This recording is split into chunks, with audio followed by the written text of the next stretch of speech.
Keep that line straight. Move up now.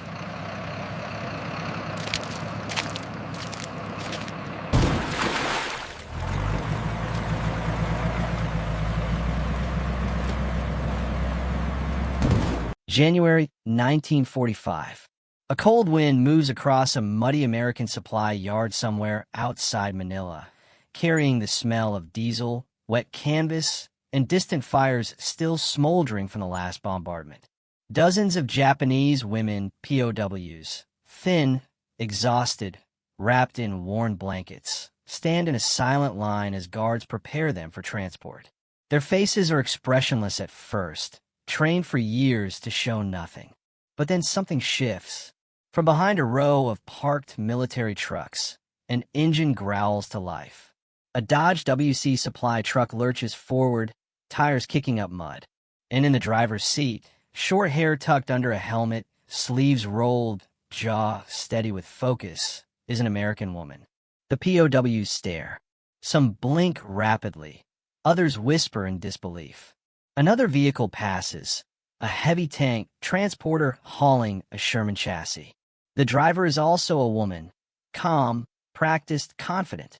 She checks her side mirror, adjusts the gear, and keeps moving. For the POWs, this moment feels impossible. Women driving military vehicles? Women handling machines reserved only for men in their world? Women commanding the infrastructure of war? Their shock hangs in the cold morning air, marking the beginning of a story far larger than any single convoy. And this moment leads directly into the deeper history behind it. To understand why Japanese women POWs were stunned to see American women driving trucks, operating cranes, and directing supply lines, one must step back into the very different worlds that shaped their expectations. By early 1945, the Pacific War had created two starkly contrasting military cultures, each with its own assumptions about gender, labor, and national survival. In Imperial Japan, the wartime state had built an intensely hierarchical system where gender roles were rigid, unquestioned, and deeply ideological. Women were trained to obey, endure, and support the nation from the margins. They served as nurses, clerks, and factory laborers, but never as military drivers, mechanics, or weapons handlers. Their place in the war machine was auxiliary and strictly controlled. Even female nurses serving near frontline areas were taught that purity and sacrifice were their duties, not operational command or mechanical skill. The concept of a woman behind the wheel of a military truck, much less a tank hauler, was beyond imagination. It was considered improper, even subversive. Meanwhile, thousands of miles across the Pacific, the United States had undergone a very different transformation. The attack on Pearl Harbor and the massive mobilization that followed had drawn millions of men into combat roles. With manpower stretched thin, the U.S. military and home front industries faced a labor vacuum they could not ignore. Women stepped forward, not as symbolic contributors, but as critical operators in logistics, communications, engineering, and transportation. By 1943, the Women's Army Corps, WASP, Women's Air Force Service Pilots, WASP, Women Accepted for Volunteer Emergency Service, WAVES, the Marine Corps Women's Reserve, and other auxiliary units had reshaped the American war machine.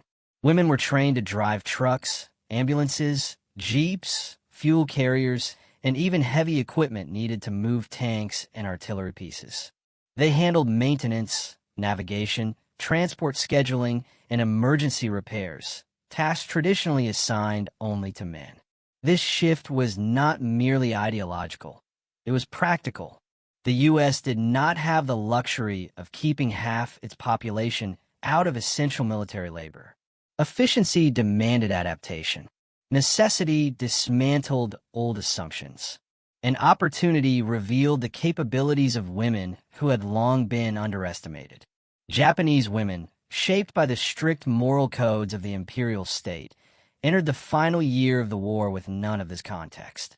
Whether they were nurses captured during the fall of the Philippines, clerical staff evacuated from collapsing island bases, were civilian workers swept up by advancing Allied forces.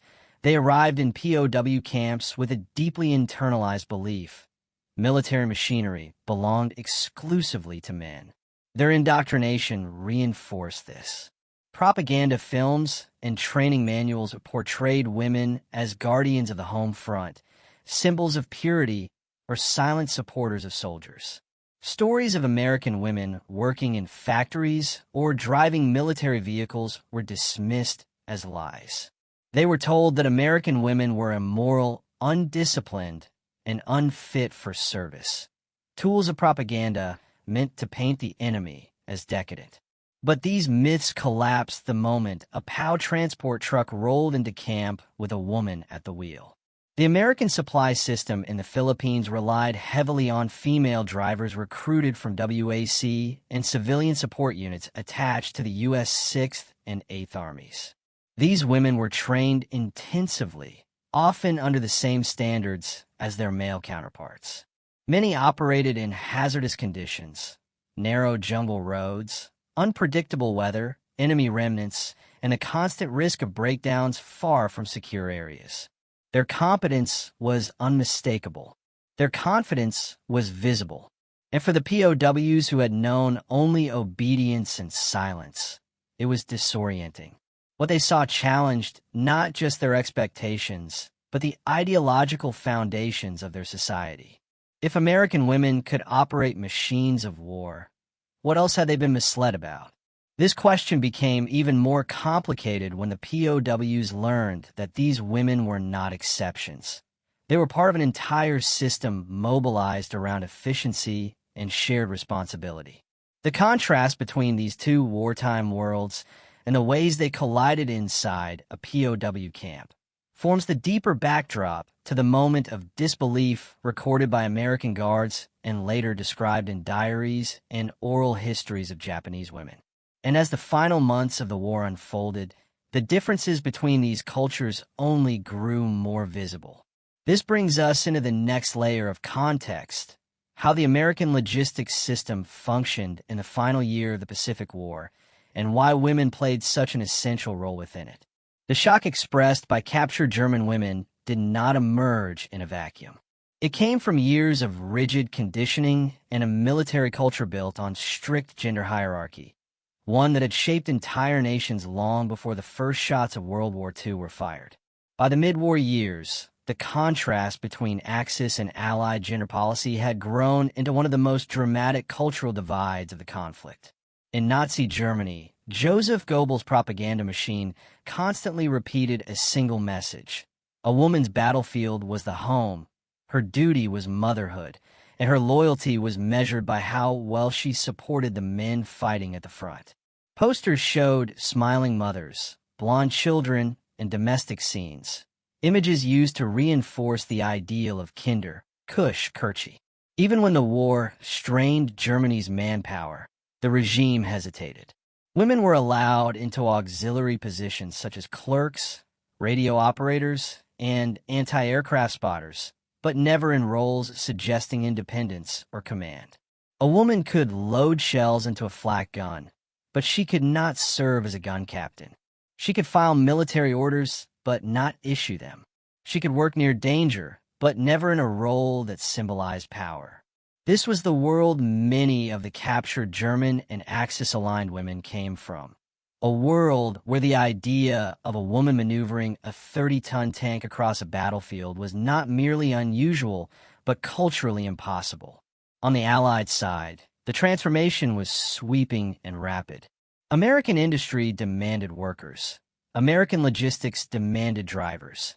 American bases demanded radio operators, mechanics, welders, code clerks, and convoy leaders. By 1943, the U.S. Women's Army Corps, WAC, Women Air Force Service Pilots, WASP, and Women's Army Service Pilots units had proven essential to the war effort. Tens of thousands of American women were already driving military trucks, ambulances, jeeps, and fuel carriers, some traveling hundreds of miles under blackout conditions. They delivered aircraft to frontline bases. They repaired engines. They trained male pilots in simulated combat conditions. Meanwhile, the British had gone even further. The Auxiliary Territorial Service, ATS, operated anti-aircraft batteries, searchlights, and transport units. The Soviet Union, facing total war on its own soil, deployed women directly into the Red Army as snipers, tank crew members, and pilots. Their effectiveness was undeniable, and their reputation spread quickly across Europe. For many Axis women, especially those captured early in the war, these Allied policies contradicted everything they had been taught. The idea that large democracies could trust women with heavy machinery, fuel convoys, or high-value armored vehicles was astonishing. To them, such responsibility belonged exclusively to men, and the discovery that the U.S. military had integrated women so extensively was a genuine ideological shock. This cultural divide revealed itself repeatedly in POW interrogations and camp records. German women working as administrative staff, clerical personnel, or communications aides often asked Allied captors the same questions. Why were women allowed to do this? Were they trained like soldiers? Were they expected to fight? These questions weren't simply curiosity. They reflected disbelief. American women weren't just filling roles. They were filling critical logistical arteries that fed the war machine. Long-distance truck convoys, motor transport battalions, and base supply networks depended on them. Without these units, aircraft could not move, tanks could not fuel, and frontline divisions could not sustain themselves. This was the new reality of modern warfare, a reality that many Axis societies had never prepared for. That contrast was not only cultural, but strategic. It shaped how each side could mobilize its population, expand production, and maintain its armies across continents. And it would set the stage for one of the war's most revealing interactions. The moment Axis female POWs first saw American women behind the wheels of military convoys. Because that moment, that collision of worldviews, is where ideology met reality, and where assumptions built over decades collapsed in seconds. And it was precisely this moment that laid the groundwork for the broader angles that define this story. For many German and Axis women, the first time they saw an American WAC driver rolling past in a 2.5-ton truck was almost surreal. These POWs had lived under regimes where gender roles were reinforced through school lessons, propaganda, and public policy. They had been told repeatedly that a woman's destiny was domestic and that modern machinery, especially military machinery, belonged to men. So when they were being transported between camps or marched past Allied motor pools and saw women driving military vehicles with confident precision, the moment struck like a psychological rupture. Reports from Allied interrogators describe German women pausing mid-sentence, staring through truck windows, or whispering to each other in disbelief. Some thought they were civilians. Others thought they were exceptions. A few assumed they were being misled, that the women must be posing for propaganda. Over time, the truth became undeniable. American women were not tokens, not symbols, not a stage display. They were trained, authorized, and completely integrated into the logistic structure of the U.S. Army. For POWs raised in authoritarian societies, where ideology shaped identity, this discovery was destabilizing. It challenged everything they had been taught about national strength, gender hierarchy, and the role of women in modern life. And this human shock opens the door to another crucial perspective, one rooted not in ideology, but in military necessity. The U.S. military's decision to place women in transport roles was not based on social experimentation or political symbolism. It was a cold, calculated wartime necessity. By 1942, the United States was facing a logistical challenge unmatched in its history, supplying fronts across Europe, North Africa, the Pacific, and the China, Burma, India theater simultaneously. This required a massive workforce capable of operating trucks, ambulances, fuel carriers, and maintenance vehicles. Every male driver freed by a woman could be reassigned to combat units, air crews, or operational commands. Thus, women became a force multiplier.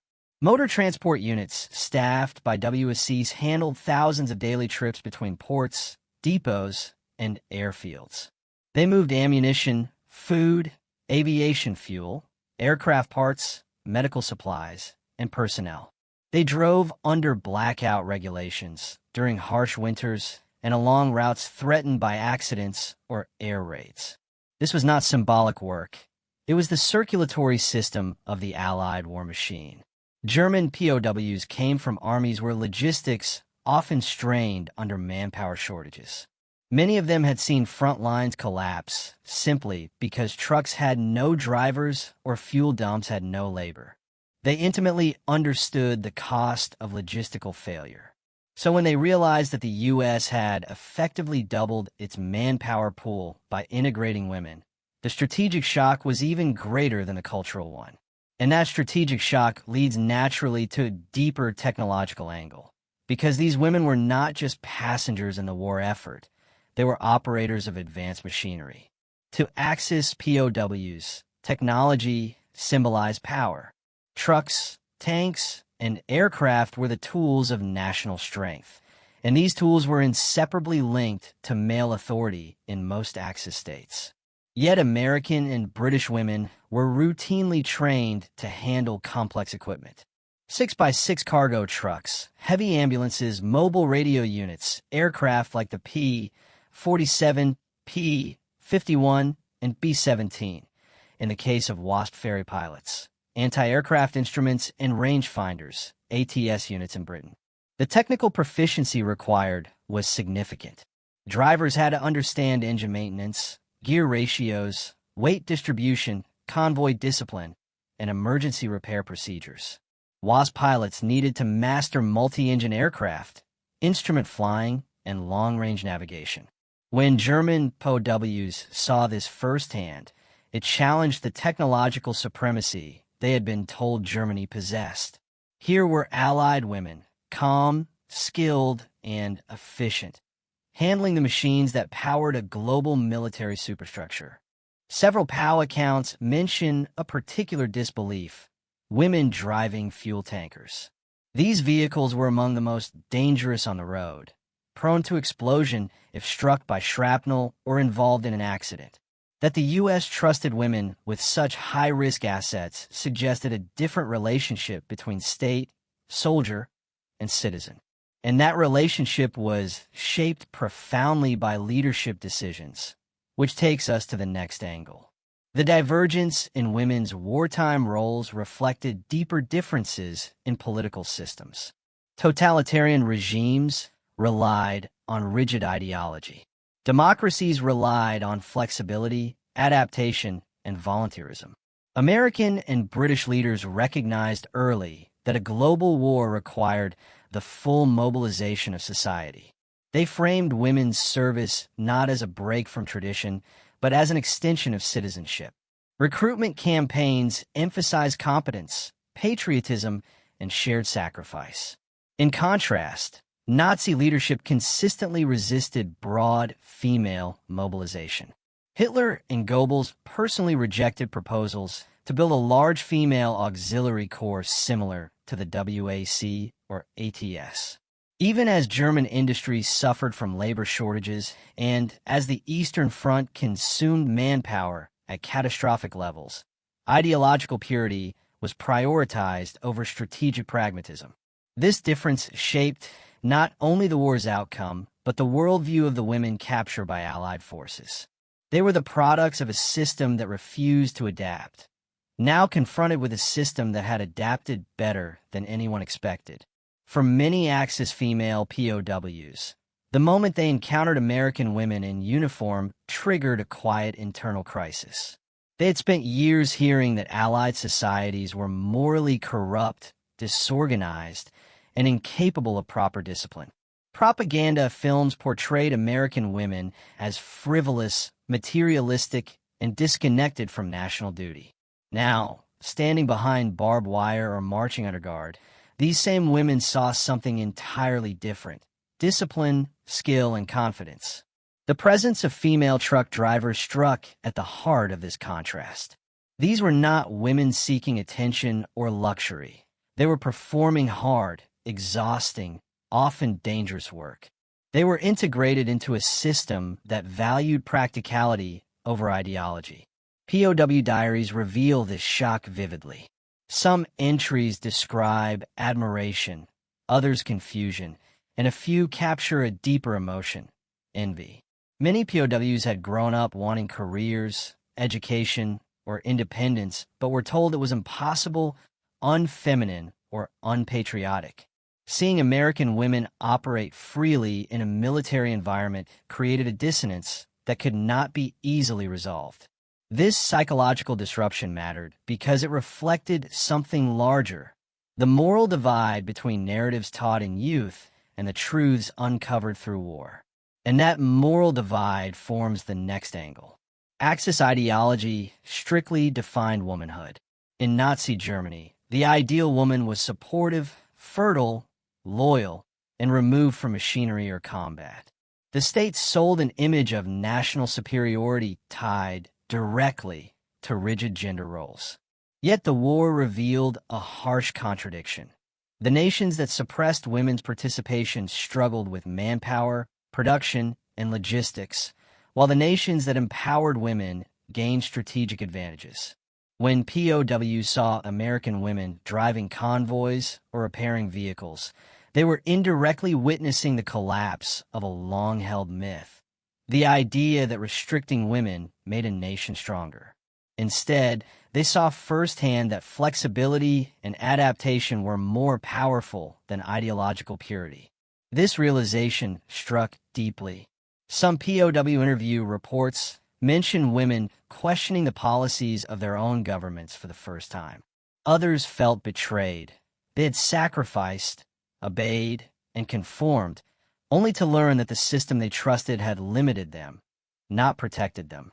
The moral confrontation was subtle, personal, and often private, but it marked a quiet turning point in how these women understood themselves. Which brings us to the next angle, the strategic consequences of these differing models.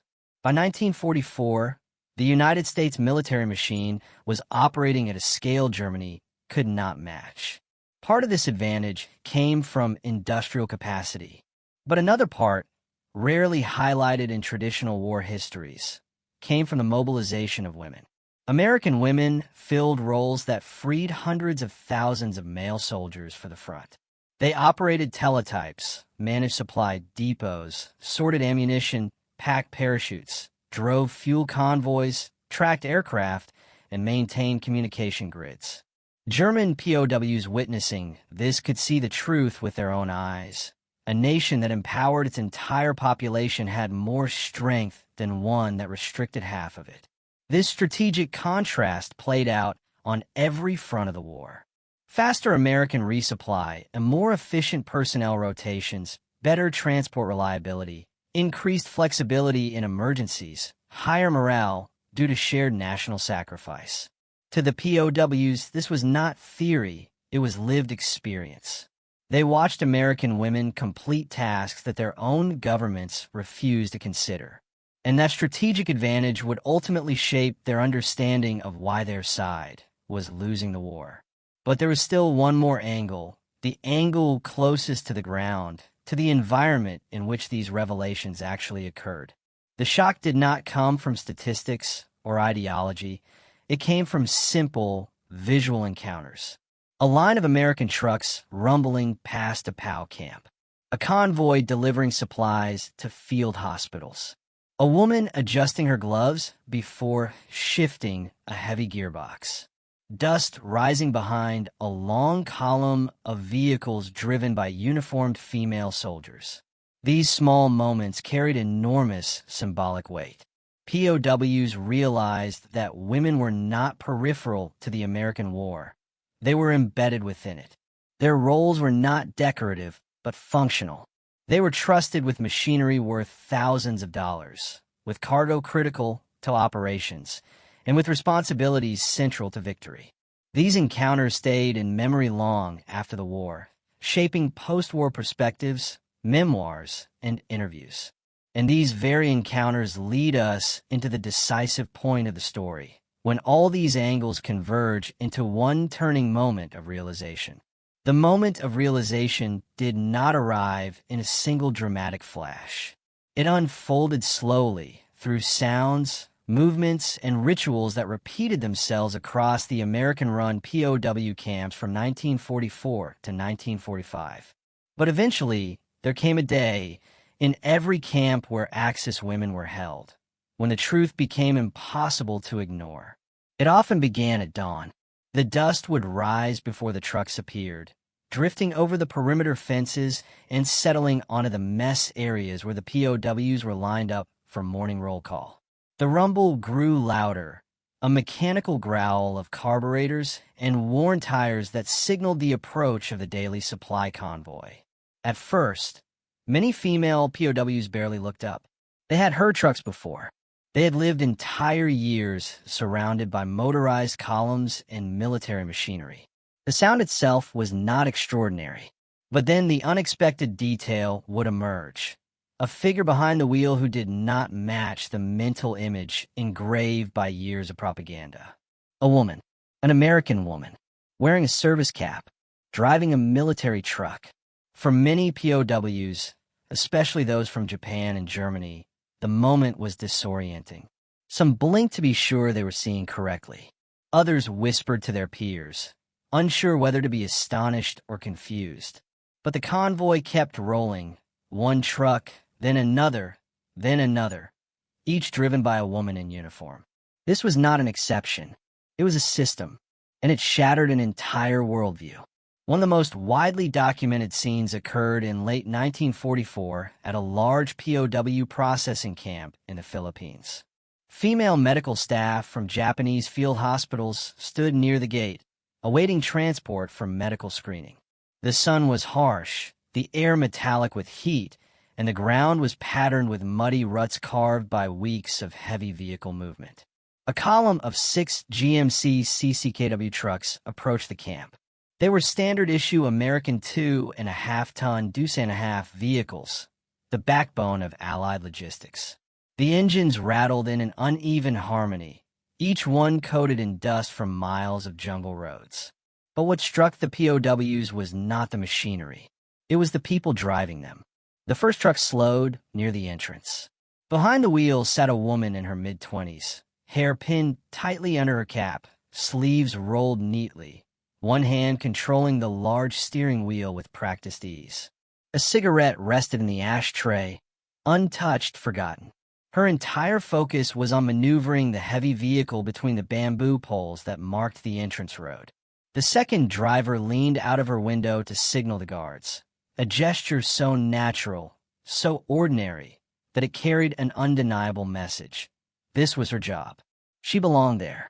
For the POWs watching, the convoy felt like a window into a parallel universe, a world where women could command machinery, operate independently, and hold responsibilities that their own militaries had never considered giving them. Some Japanese nurses, trained to believe that physical labor and machinery were inappropriate for women of good discipline, stared in open disbelief. German auxiliaries, many taught that a woman's value lay in supporting roles at home, exchanged uncertain glances. A few turned away, unable to reconcile the scene with the image of Allied societies they had been shown. Many diaries note the same phrase, "I thought it was a mistake." But it wasn't a mistake. It was a system built on necessity, innovation, and the belief that ability mattered more than tradition. There is a documented instance in late April 1945 at a camp near Bari, Italy, where German female auxiliaries witnessed a particularly challenging maneuver by a U.S. Army WASP driver. She was tasked with backing a 5-ton cargo truck into a narrow storage bay cluttered with crates and barrels. Several captured German personnel watched skeptically, convinced she would fail. The maneuver was complicated. Even experienced male drivers struggled with it. The truck needed to reverse at a precise angle, avoid a stack of ammunition boxes, then straighten out in a position barely wider than the vehicle itself. The woman took a breath, adjusted her mirrors, and moved slowly. The engine trembled under the control pressure. She reversed, corrected, reversed again, aligned the wheels with a calm confidence that reflected hours of training. After several tense moments, the truck slid perfectly into place, the rear bumper stopping just inches from the wall. The supervising officer nodded. The woman killed the engine, jumped down, dusted off her gloves, and walked away without flourish. It was routine to her. To the POWs, it was something else entirely. It was competence personified, effortless, unexaggerated, undeniable. Interviews conducted years later revealed how transformative such moments were. Some German auxiliaries admitted they felt embarrassed by their own disbelief. Others said it was the first time they realized how deeply their government had misled them about Allied decadence and weakness. The confrontation with reality was not violent. It was not dramatic, but it was decisive. Across dozens of POW camps, similar scenes repeated themselves. Women unloading crates of ammunition. Women repairing tire chains in freezing weather. Women hauling fuel drums into storage bays. Women coordinating convoys with clipboards and radios. Women operating forklifts, motor pools, and field garages. For the first time, POWs saw a military system in which gender did not define capability. The labor itself acted like a quiet, grinding force, wearing down prejudice, dissolving propaganda, and replacing myth with evidence. A German POW later wrote that the moment she saw a woman repairing a massive engine block, sleeves rolled up, face smudged with grease, she understood that her nation's definition of womanhood had been engineered, not natural. The machine did not care who repaired it, she wrote, only that the hands were skilled. This realization formed the core of the turning point. The war had shown what many POWs had never seen before, that women could command machinery, logistics, and responsibility equal to any soldier. And this recognition pushed them toward the next phase, one where perception broke completely and a new understanding took its place. The climax was not a single event, but a psychological tipping point. By mid-1945, the astonishment had evolved into acceptance. The POWs' disbelief had transformed into quiet respect, and respect became a pathway toward reflection. The American women driving trucks and tanks did not intend to teach lessons or dismantle ideologies. They were simply doing their jobs, efficiently, confidently, and without ceremony. But in doing so, they became symbols of a different kind of military power, one that expanded rather than restricted its human potential. POWs began to discuss the role of women in the war, privately at first, then more openly. Some questioned whether their own nations would have fared better had they mobilized women earlier. Others wondered what their lives might have looked like with opportunities beyond the narrow expectations they had been raised with. The internal crisis was not about defeat. It was about awakening. The awakening that began with trucks and forklifts extended quickly to heavier machinery. In several Pacific theaters, female WSCs, waves, and USAF mechanics were seen operating Sherman tanks, M3 half-tracks, and artillery tractors with the same composure that male soldiers displayed. The POWs, standing behind fences or in temporary holding pens, could not ignore it. In Leyte and Luzon, Japanese nurses observed the unloading of Sherman tanks from transport ships. These are not ceremonial exercises. The tanks were live units, slated for frontline redeployment and maintenance. Yet every crew member inside the vehicles was a woman, driving, coordinating, and signaling as if it were second nature. A 1945 Red Cross report documents the reaction of one nurse who had served in Rabaul. "I had never imagined such things. We were taught that women were fragile. Yet they lifted engines, drove tanks, handled radios, and yet spoke calmly with their officers. It was as if the world we knew had been erased."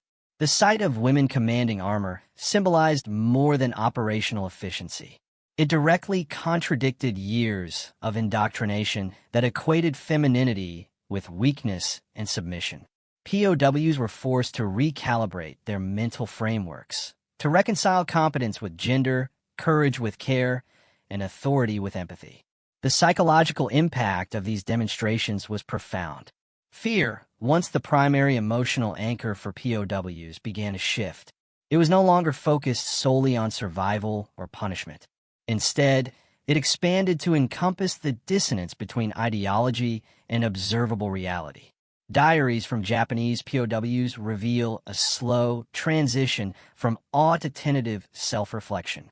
They described lingering moments at barracks windows, watching female American soldiers coordinate convoys or inspect equipment, and experiencing a mixture of disbelief, admiration, and an unsettling sense of inadequacy.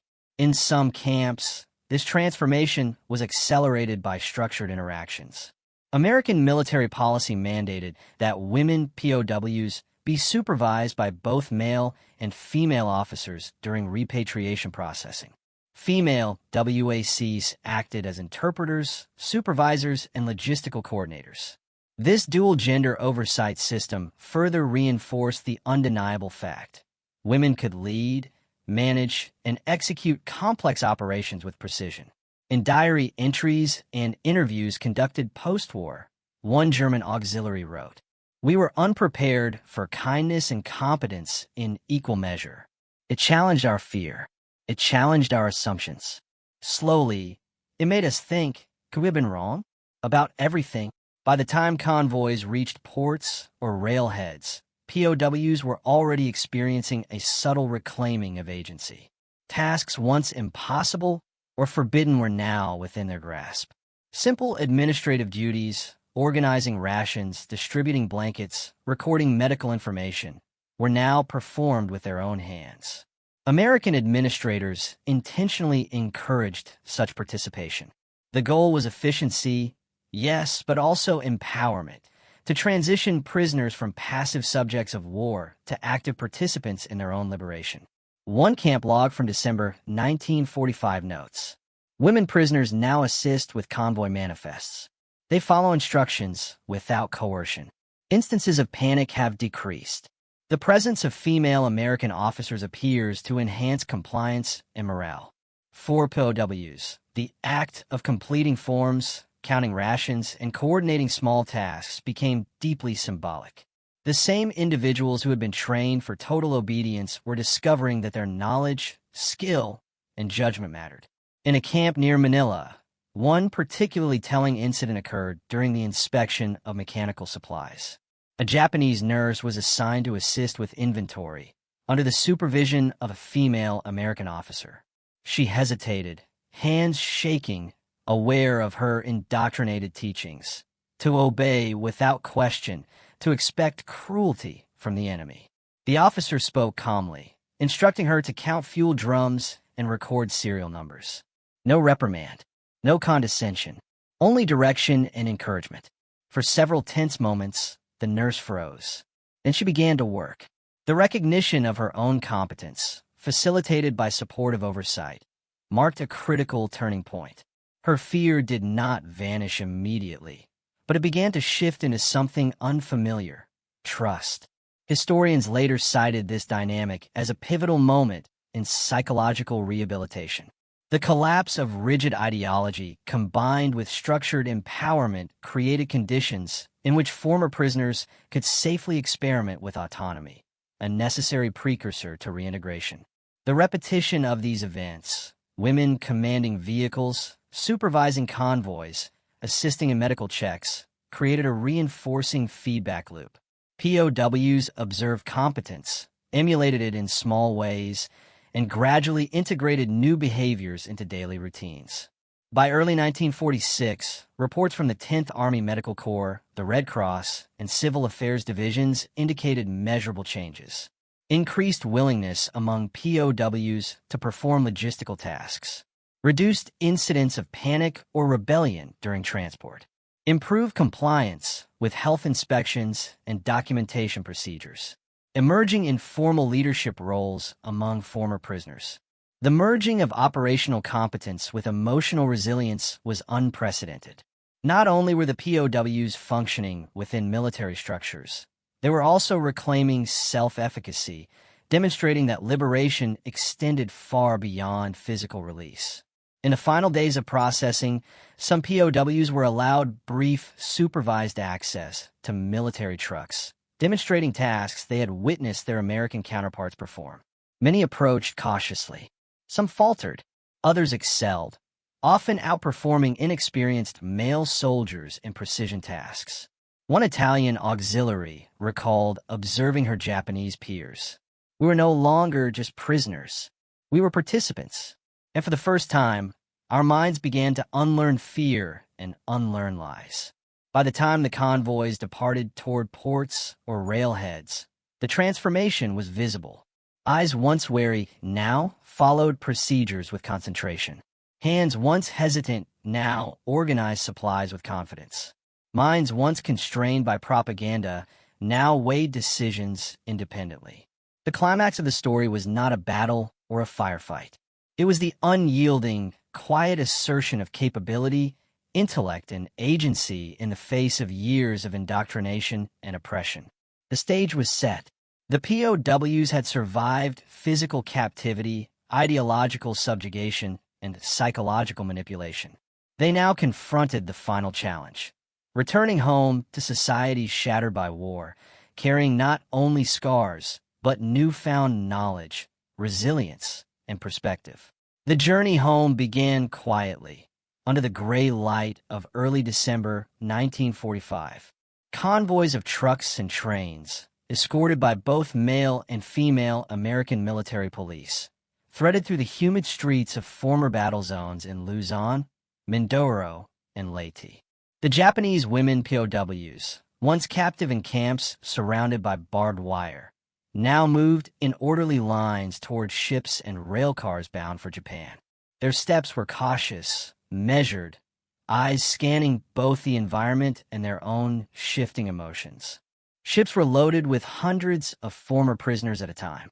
The vessels were naval auxiliaries and requisitioned freighters, retrofitted to accommodate human cargo rather than artillery or vehicles. For many, the experience was disorienting. The noise of engines, the rhythm of gangways, the sight of American female soldiers directing logistics, all contradicted the world they had been taught to expect. Diaries collected post-war reveal a mixture of relief, disbelief, and tentative curiosity. Medical officers conducted final screenings before embarkation. Women were weighed, examined, and briefed on sanitation and nutrition. Those suffering from severe malnutrition, frostbite, or untreated infections received priority treatment. In some cases, minor injuries that had been ignored for months, abrasions, infections, dental abscesses, were addressed for the first time. The practical intervention was coupled with calm reassurance. For the POWs, this combination of care and respect was transformative. Reports from the U.S. Army Civil Affairs Division highlight the dual impact of the repatriation process. Logistically, it ensured orderly transport and reduced the risk of disease outbreaks. Psychologically, it reinforced the emerging agency of the prisoners. One official noted, "By providing structured responsibility and dignity, we observed a notable increase in compliance and self-organization among female prisoners. They were no longer passive observers of their fate. They became participants. On board the vessels, the transformation continued. Former POWs assisted with inventory, meal distribution, and record-keeping. These small responsibilities allowed them to exercise decision-making, coordination, and oversight skills honed under duress in the camps. Officers reported that the women approached tasks methodically, with precision, and with an emerging sense of camaraderie that had been suppressed during captivity. During the voyage, POWs were observed engaging in quiet reflection. Many wrote in notebooks or diaries, documenting the daily realities of war, survival, and liberation. Others conversed in hushed tones, tentatively sharing experiences of fear, indoctrination, and resilience. These interactions were among the first unguarded moments in years, providing both emotional release and a framework for processing trauma. A Red Cross observer aboard one ship recorded, "I witnessed women helping each other with blankets, assisting in basic hygiene, and quietly discussing plans for returning home. There's a noticeable shift from dependency to self-reliance, and a faint but growing confidence in their own abilities." The practical skills acquired in captivity, ration management, sanitation routines, basic medical care, and administrative oversight, became essential during the return to Japan. Hospitals, clinics, and welfare organizations struggling in bombed cities welcomed the contributions of former POWs.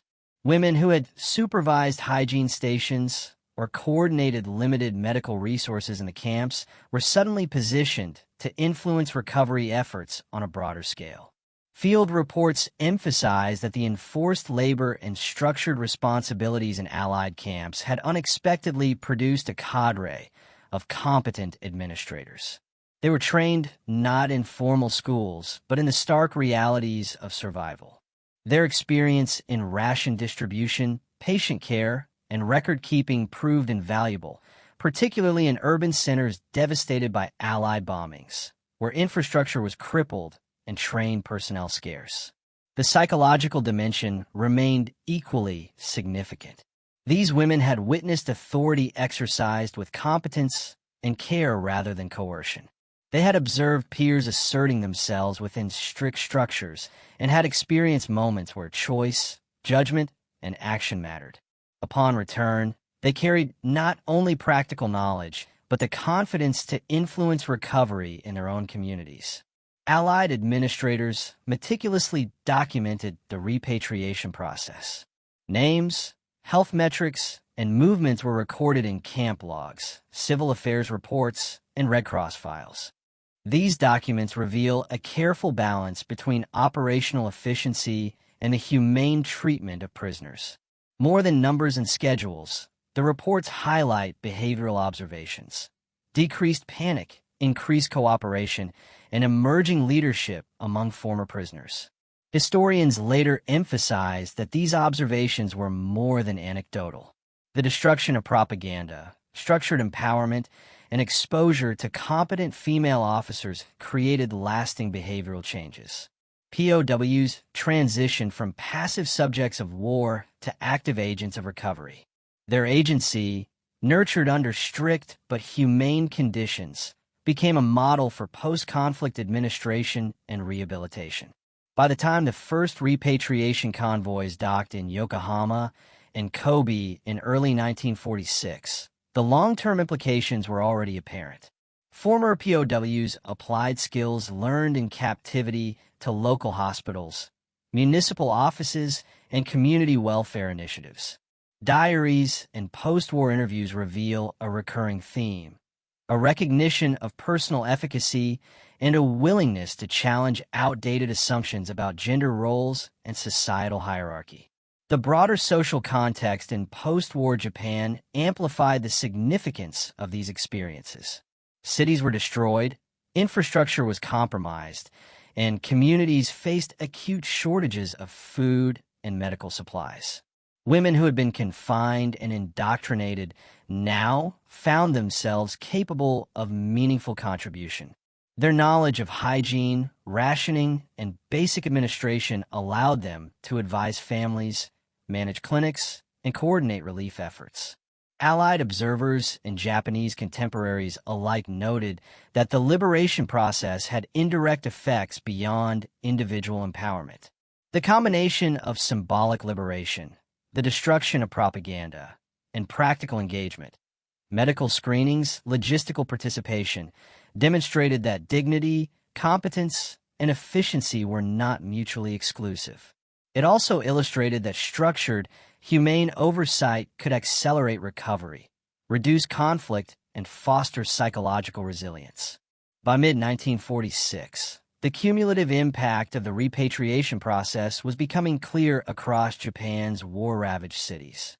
Former female POWs arrived in port cities like Yokohama, Kobe, and Nagoya, carrying both physical scars and a newfound psychological resilience. Their reception was cautious but hopeful. Families, often displaced or grieving, met them at docks and stations. The women's return was a quiet testament to survival and the transformative power of structured care during captivity. Ships and trains delivered hundreds of former prisoners at a time. Their faces reflected exhaustion, lingering fear, and a cautious curiosity about the society they were returning to. Observers noted the subtle yet profound changes in posture, gaze, and interaction. Women who had once moved through the camps with deference and apprehension now displayed tentative confidence and the ability to assert agency. This shift, though gradual, was visible in the way they organized belongings, assisted one another, and engaged with local authorities. Many former POWs were immediately integrated into reconstruction efforts. Hospitals, clinics, and welfare agencies, depleted by bombing raids and personnel losses, welcomed their practical skills.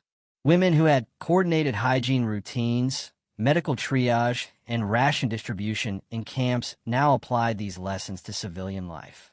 Field reports from Allied civil affairs units and Japanese municipal authorities confirm that these former prisoners often exceeded expectations, performing administrative tasks, supervising nursing teams, and ensuring the equitable distribution of scarce resources. The impact extended beyond logistics. Psychological insights gained during captivity, understanding compliance, morale, and human behavior, enabled these women to navigate hierarchical and strained social structures effectively. Diaries collected by the International Committee of the Red Cross reveal that former POWs often advised families, community health committees, and local schools on sanitation, nutrition, and ration management. Their influence helped prevent disease outbreaks and improve daily functioning in cities still struggling to regain stability. The experience of captivity, coupled with the unexpectedly humane treatment by American forces, had lasting effects on perceptions of gender and authority. Japanese women who had been systematically trained for obedience and subservience within a militarized society now returned with demonstrable competence and organizational insight. Their contributions challenged prevailing norms, illustrating that survival, agency, and operational skill could coexist and thrive even under adverse circumstances.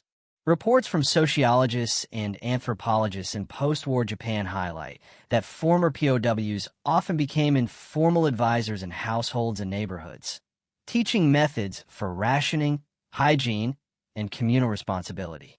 This grassroots influence extended to educational initiatives, with women guiding younger generations in practical skills and moral reflection. The quiet authority exercised by these survivors foreshadowed a broader reevaluation of women's roles in post-war society, contributing to incremental social change long before formal policy reforms took hold. Allied administrators recognized that the combined effect of symbolic and practical interventions had operational value. The destruction of propaganda, medical screenings, and logistical empowerment created compliant, organized, and psychologically resilient populations.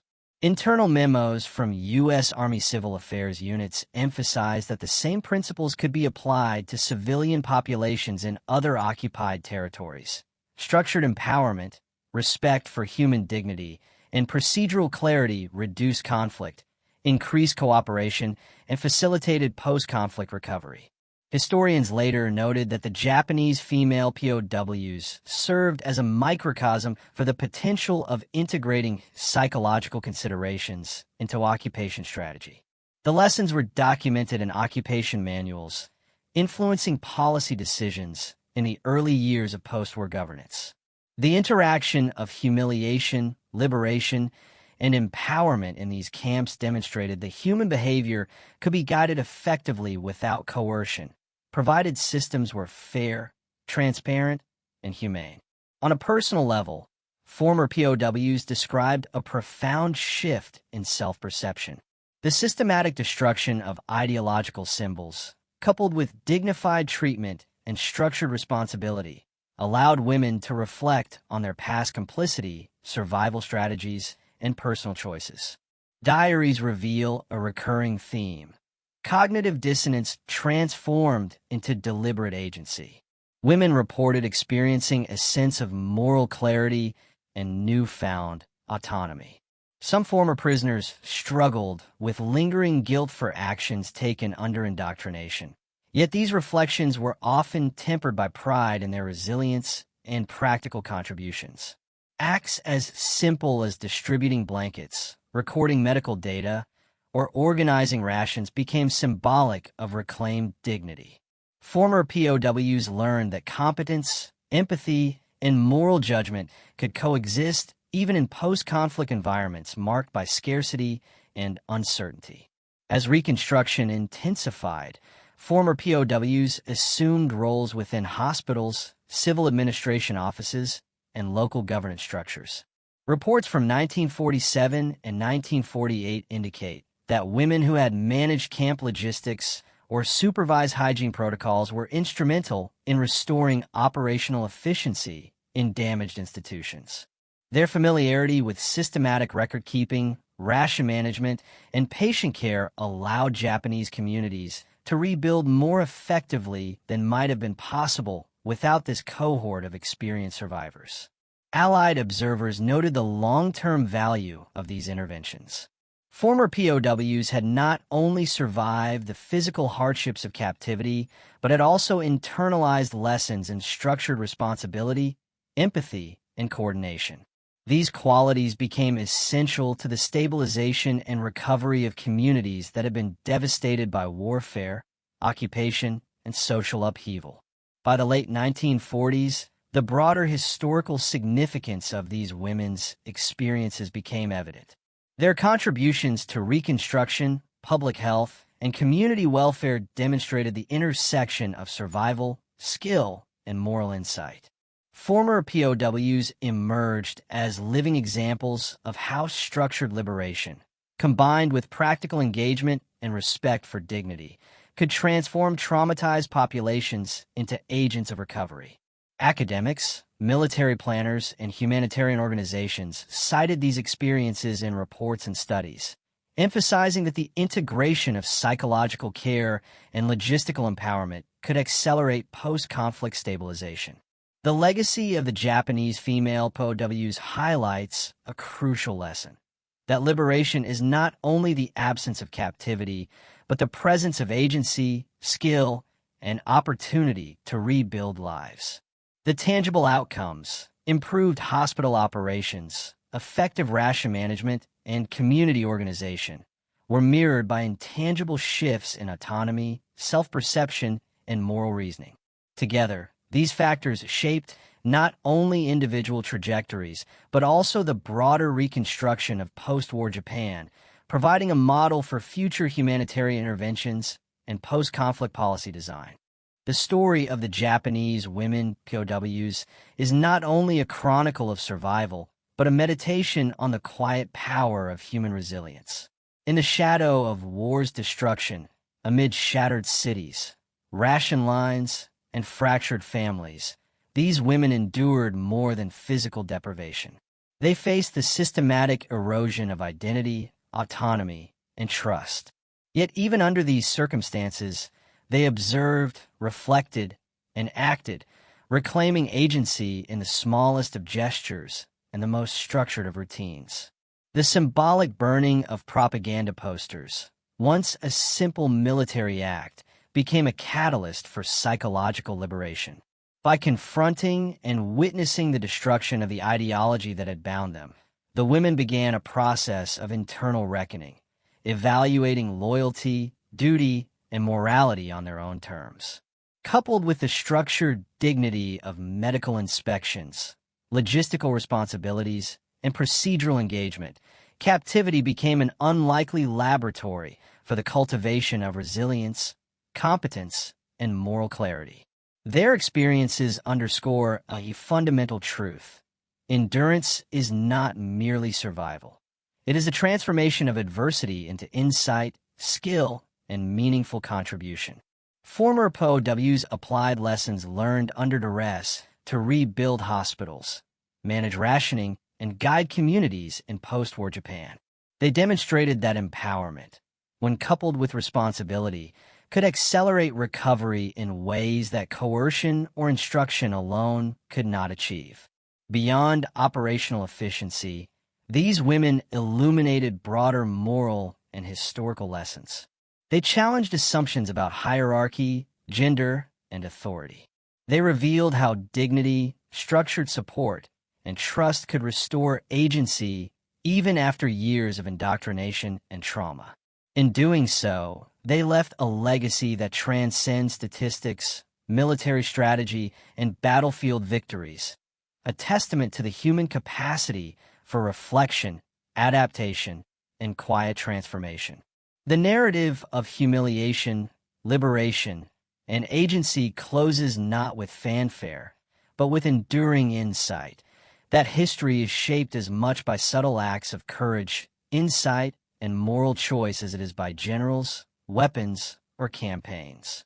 In the ruins of war, amid flickering embers of an ideology dismantled, the Japanese women POWs illuminated a path toward recovery, justice, and humanity, a lesson echoing far beyond the confines of any single battlefield or camp.